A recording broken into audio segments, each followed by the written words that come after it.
여러분 안녕하십니까? 소개 말씀 감사드립니다.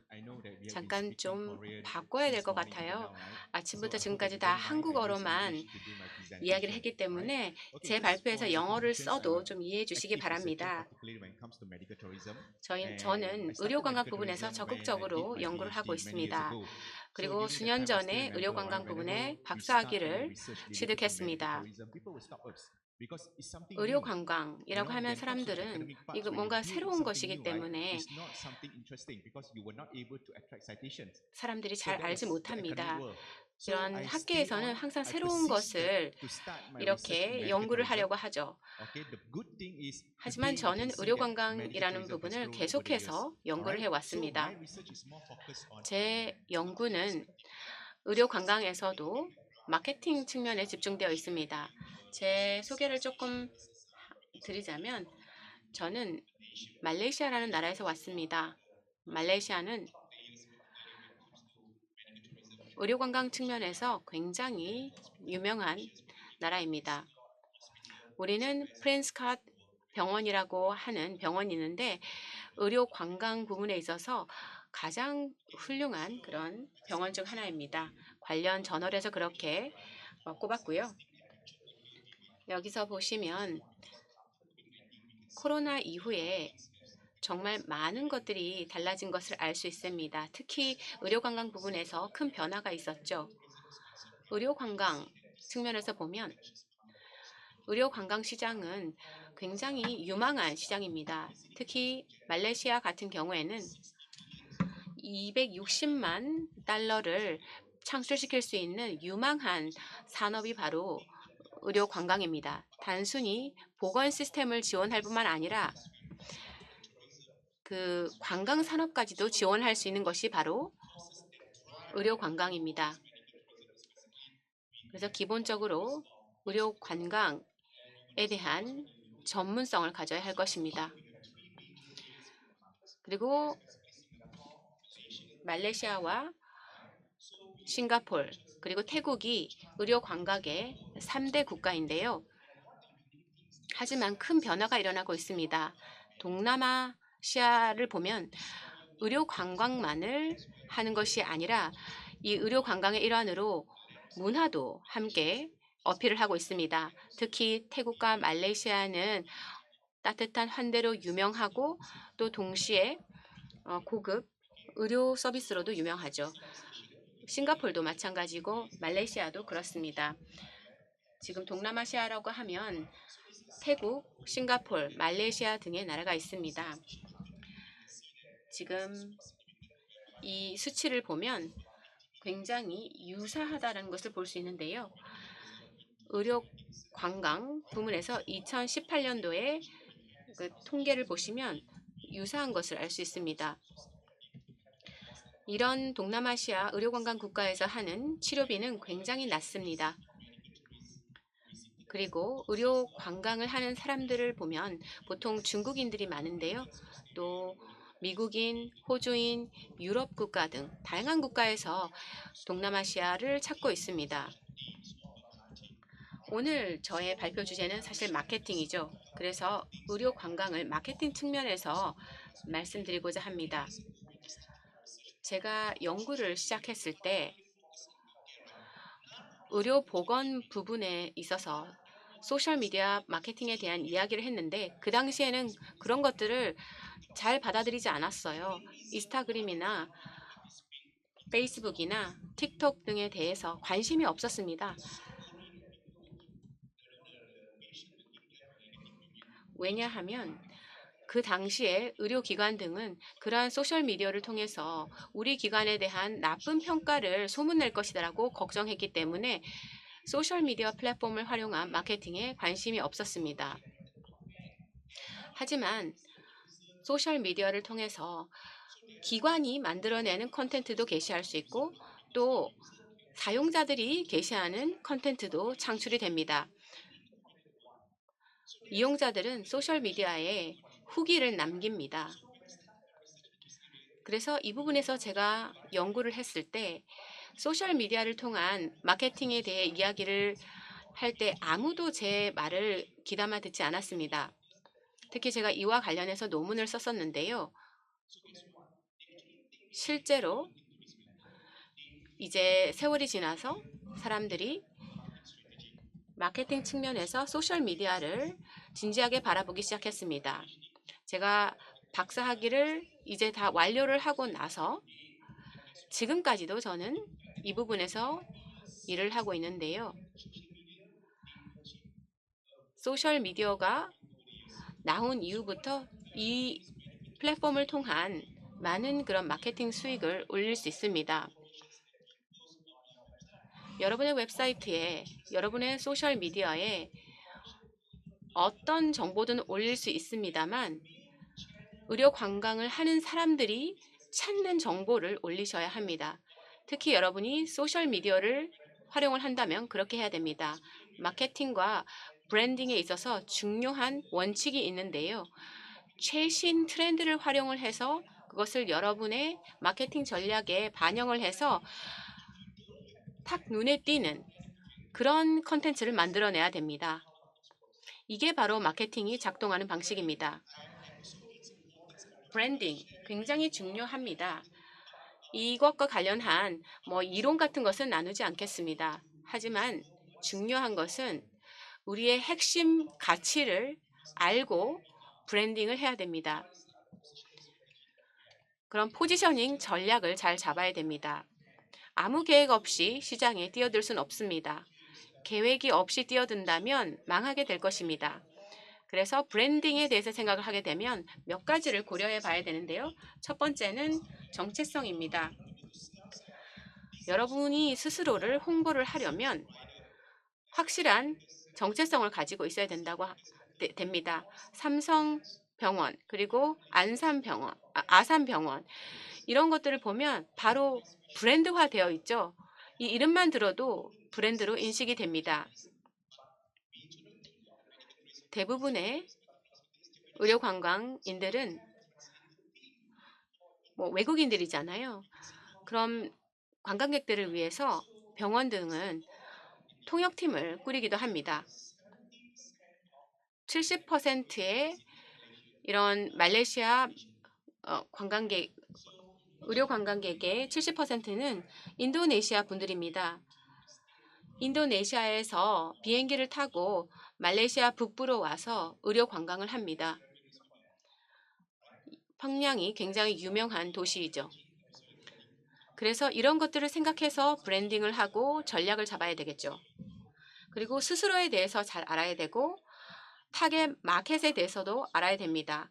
이것을 바탕으로 해서 마케팅 전략을 만들어내야 합니다. 마케팅을 하거나 비즈니스를 할 때 상품 다각화에 대한 이야기를 하죠. 그리고 다른 잠재적인 시장에 대한 이야기도 합니다. 하지만 항상 집중해야 될 것, 이것은 바로 여러분들의 주요 고객에 대해서 알아야 됩니다. 대다수의 고객이 어디에서 오는지 그것을 바탕으로 해서 전략을 짜야 됩니다. 이런 의료 시장에 있어서 정기적인 그리고 대다수의 그런 여러분의 고객을 잘 관리하지 않는다면 이런 의료 관광객들은 다른 나라로 빠져버릴 것이기 때문입니다. 보건 서비스, 의료 서비스의 브랜딩에 있어서 중요한 것은 환자와 소통을 하고 환자에게 좋은 경험을 만들어 주어야 합니다. 두 번째는 신뢰감이 있어야 됩니다. 의료 관광객들은요, 여러분의 브랜드 때문에 가는 경우가 많습니다. 대부분의 처음으로 의료 관광을 하는 사람들은 실제로 여러분들의 그 기관에 대한 정보를 읽고 그런 온라인, 오프라인의 광고라든지 그런 내용 등을 보고 브랜드를 보고 찾아가는 것입니다. 그렇다는 것은 여러분들에게 이 관광객들이 투자를 하는 것이죠. 그러니까 좋은 서비스를 제공해 주어야 합니다. 단순히 쇼핑몰에 가서 물건을 사고 마음에 안 들면 반품을 할 수 있는 그런 것이 의료 서비스 상품이 아닙니다. 그래서 여러분의 그런 과정에서 의료 서비스를 제공하는 입장에서 이러한 고객 등을 가장 중요하게 생각해야 됩니다. 예를 들어서 수술 측면에서 뭐가 잘못됐다라고 하면 환자가 죽을 수도 있잖아요. 그렇기 때문에 항상 소통하고 또 이런 의사결정 과정에 이러한 의료 관광객들을 참여시킬 수 있어야 됩니다. 또 하나는 좋은 브랜딩을 해야 경쟁사보다 더 뛰어날 수 있습니다. 많은 국가들이 이런 의료 관광객들의 가처분 소득을 확보하기 위해서 많이 경쟁하고 있습니다. 한국은 미용 성형 부분에서 뛰어나죠. 하지만 경쟁국들도 뛰어나고 있다는 것, 경쟁국들이 부상하고 있다는 것을 알아야 됩니다. 특히 태국이 그렇죠. 태국 정부는 많은 전략과 정책을 통해서 이런 병원에 투자를 하고 이를 통해서 미용 부문에 있어서 의료기술이 발전할 수 있도록 투자하고 있습니다. 그래서 태국이 한국의 경쟁국으로 부상하고 있다는 것을 기억해야 됩니다. 또 여러분이 제공하는 서비스에 대한 혁신도 계속 일으켜야 합니다. 저는 연구자입니다. 우리는 항상 우리의 개념을 증명하는 것이 바로 학자이죠. 논문을 통해서 브랜딩의 중요성을 증명할 수 있습니다. 투어리즘 리서치라고 하는 저널에 실린 논문인데요. 이 도표를 보시면은 병원의 광고 그리고 사회 소셜 미디어 이러한 것들이 병원의 이미지에 큰 영향을 미친다는 것을 알 수 있습니다. 왼편을 보시면 의료 관광객들이 아직까지 여러분들에게 오지 않았어요. 여러분들 기관을 찾아갈까 하고 고려하고 있는 상황에서 병원 광고와 소셜미디어 광고를 보게 되는 것입니다. 그래서 여러분들에 대한 뭔가 좋은 그런 말들이 또는 평들이 있어야 되겠죠. 그렇게 되면 의료 관광객들이 여러분의 병원을 찾는 확률이 높아질 것입니다. 좋은 브랜드 이미지를 가져야 됩니다. 좋은 브랜드 이미지를 가져야 의료 관광객들이 여러분들을 신뢰할 수 있습니다. 단순히 브랜드 이미지를 가지고 여러분들에게 직접 오진 않습니다. 여러분의 병원을 고려할 것입니다. 그래서 이러한 브랜드를 고려한 다음에 여러분들을 선택할 수는 있는 것이죠. 일단 이러한 의료 관광객들이 여러분의 병원을 찾아온다면 고품질의 서비스를 제공해야 합니다. 그리고 광고를 할 때 어떤 고품질의 서비스에 대한 약속을 하고 그것을 잘 지켜나간다. 꾸준히 세월이 지나도 그렇게 한다라고 하면 여러분은 잘하고 있는 것입니다. 그래서 환자의 만족을 이끌어낼 수 있어야 됩니다. 그리고 의료인들도 이런 환자에게 서비스를 제공하는 과정에서 적극적으로 개입을 해야 합니다. 그리고 의도를 만들어낼 수 있어야 됩니다. 여기서 의도라고 하는 것은 의료 관광객들이 다음에 또 찾아올 수 있도록 하는 또 찾아오고 싶다라고 하는 의도를 만들어내야 될 것입니다. 제가 발표한 논문에 이런 내용이 들어가 있습니다. 어떻게 마케팅이 의료 관광에 있어서 중요한 역할을 하는지에 대한 논문입니다. 몇 가지 사례를 보실 수 있는데요. 대형 병원 등이 이런 식으로 소셜미디어 마케팅을 하고 있습니다. 굉장히 적극적으로 소셜미디어 홍보를 하고 있습니다. 몇 가지 브랜딩 전략을 말씀드리고 싶은데요. 첫째, 여러분의 아이덴티티를 강조해야 한다. 그리고 온라인에 여러분을 노출시켜야 한다라는 것입니다. 또 하나는 여러분 의료 관광객들의 경험에 집중해야 한다. 여러분의 나라에 왔을 때 의료 관광객들은 의료 서비스뿐만 아니라 문화도 느끼고 싶어 할 것입니다. 그렇기 때문에 관광객들의 경험을 중시하시기 바랍니다. 그리고 신뢰와 믿음을 주시기 바랍니다. 여러분들에 대해서 뭔가 긍정적인 느낌을 가질 수 있도록 해야 합니다. 또 하나는 협력해야 됩니다. 유명한 브랜드와 협업을 하셔도 되겠고요. 또 여러분의 제품과 관련이 있는 유명한 기업과 협업할 수도 있을 것입니다. 또 하나는 항상 광고 홍보 캠페인을 해야 됩니다. 이것이 중요한 부분입니다. 멀리까지 여러분들을 알릴 수 있기 때문입니다.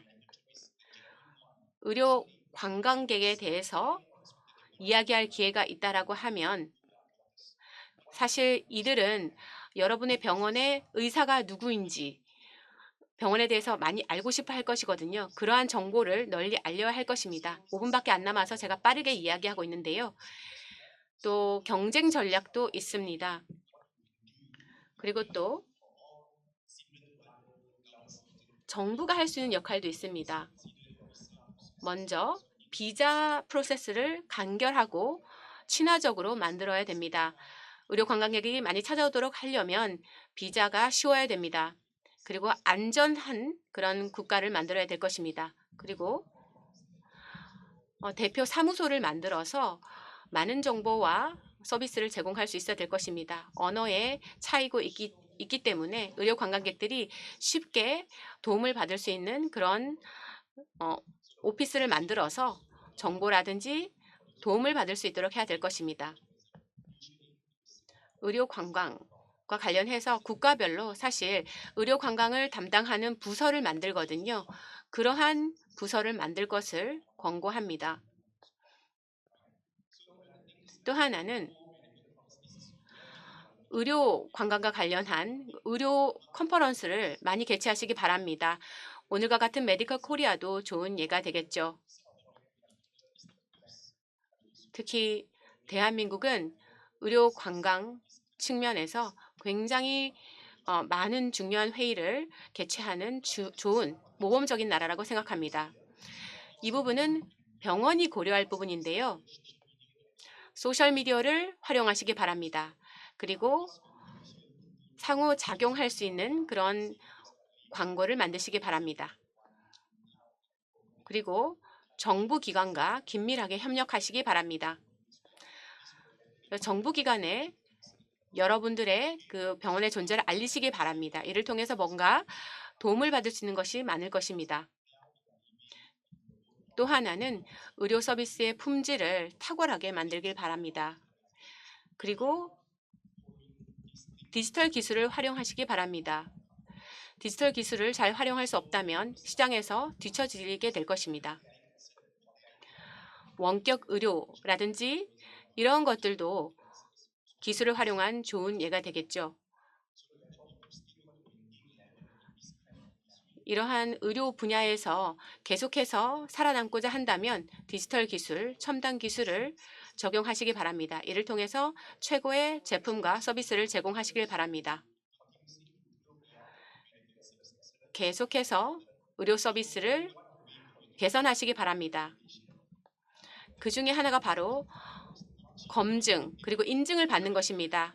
인증을 받는 것이 저렴하진 않죠. 하지만 여러분의 병원이 어떤 인증을 받는다라고 하면 더욱더 좋을 것입니다. 특히 보험사와 협력하고 싶다면 인증을 받는 것이 좋을 것입니다. 제가 지금까지 관찰하고 연구한 부분을 여기 요약을 했는데요. 한국과 동남아시아 같은 국가들은 의료관광 측면에서 굉장히 유망한 나라입니다. 많은 것을 이 의료관광에서 얻을 수 있다고 생각합니다. 서양보다 저희가 훨씬 유리하다고 생각합니다. 또 하나는 지금 코로나 팬데믹이 끝나지 않았습니까? 그렇기 때문에 이젠 적극적으로 브랜딩을 통해서 의료 관광객을 유치해야 될 것입니다. 코로나 팬데믹 이후에 또 다른 위기가 올 수도 있습니다. 하지만 어떤 위기가 오기 전까지 계속해서 우리의 아이덴티티를, 정체성을 강화하기에 노력해야 될 것입니다. 저는 단순히 의료 관광 측면에서만 이야기하는 것이 아니고요. 건강산업 측면에서 전반적으로 이러한 부분이 중요하다고 생각합니다. 그리고 제품을 다각화하고 다양화하시기 바랍니다. 지금 이 평화로운 시기를 잘 활용을 해서 여러분의 정체성을 강화하고 이미지를 개선하고 국제적인 존재감을 높이시길 바랍니다. 또 두 번째는 항상 비용의 문제인데요. 지금 로봇 기술을 많이 활용을 하고 있죠. 하지만 여전히 인간의 터치가 중요합니다. 그리고 여러분이 제공하는 의료 서비스를 저렴하게 하셔야 됩니다. 뭐 첨단 기술이라든지 로봇 기술 적용해서 높아질 수 있는데요. 여전히 의료 관광객들은 비용에 민감합니다. 그리고 많은 의료 관광객들이 비용 때문에 인도를 선택하고 있습니다. 여러분의 가격을 깎으라는 것이 아니고요. 뭔가 이런 의료 관광객들에게 가격 측면에서 제공할 수 있는 것을 준비하시기 바랍니다. 뭐 특정 치료에 대해서는 뭐 가격을 낮출 수도 있죠. 이런 것을 고려할 수 있겠습니다. 시간이 없기 때문에 빠르게 마무리하도록 하겠습니다. 의료 관광 산업은 계속해서 성장하고 있습니다. 여러분이 이 업계에 있다라고 하면 꾸준히 끊임없이 노력하시기 바랍니다. 스스로를 강화하시기 바랍니다. 브랜드를 강화하고 이미지를 강화하시기 바랍니다. 그렇게 되면 언젠가는 성공할 것입니다. 감사합니다.